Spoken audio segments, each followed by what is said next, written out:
Hey folks, it's Erin Lundy again. I'm a physical therapist at Milestone Therapy Inc. And today's tutorial is going to be about how to help your kids stand independently. Because a ton of parents ask me about this a lot. It's a precursor for being able to walk. And also it's really fun to see happen whenever your kid finally gets that first moment. So a couple tips and tricks coming at you. So being my demo, again, is Miss Raggedy Ann.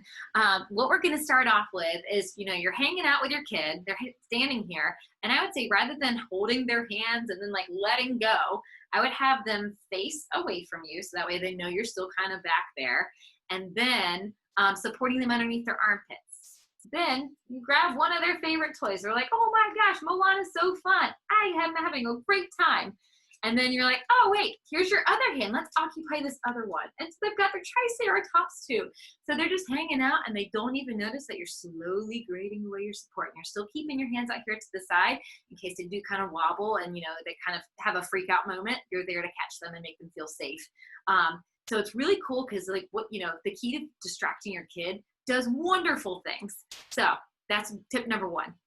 Okay, another fun tip is using all of your furniture that can help support your kid, make them feel comfortable with what's familiar to them, and also give them lots of stability. And no, this is not my real furniture, as fabulous as it is. This is a green screen for demo purposes. So anyway, you've got your Raggedy Ann here leaning back against this couch here.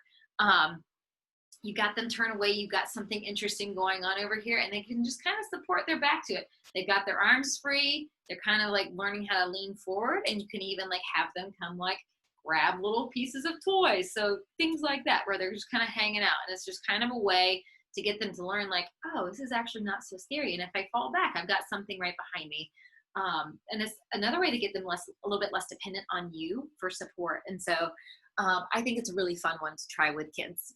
Okay, another fun way to get your kids to learn how to stand and feel more comfortable with it while using your furniture, what you got, is to have them kind of hanging out on their couch. Like they've been cruising, this is what they're comfortable with. Now they're in their 11th month. This is when you typically start to see this standing independently. I would say start having them rotate backwards. They've got one hand is still positioned on this couch, and the other one, they're just kind of rotating back. So I would say even like if you provide them with little toys, again, saying, hey, this looks fun. Oh, that looks interesting. And then they're coming back. So they're still kind of weight shifting and learning that, which is all going to play into being able to stand. And it's going to also play into them being able to walk. So guess what other room and other piece of furniture you can use in your house to help your kid learn how to stand? It's your refrigerator in your kitchen. So, because guess what's on there? Magnets. And guess who likes magnets? These kids do. So you're going to have your kid hanging out here. They're reaching up for the magnets, and also this weight shifting with this reaching up tall. I would say move magnets up. That really helps a lot too. And so what you can have them do is you can also hand them toys, or you can also hand them magnets and be like, hey, what do you think about this one? So they're doing the rotation backwards and they're bringing it back in. So kind of like the advancement of the last step that we were just talking about.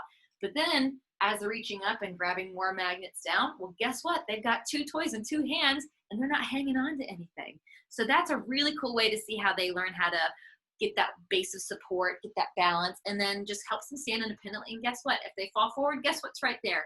The refrigerator. And guess what? If they fall backwards, you're there. So it's just kind of a safe way to get them to practice this and also get them to be highly motivated because they'll seek it out.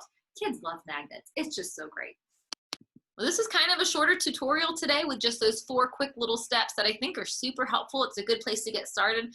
And you can just use what you've got in your home to really help facilitate your child's growth and their balance and just help facilitate their motor milestones. So good luck, and I hope you enjoy it, and I hope it works.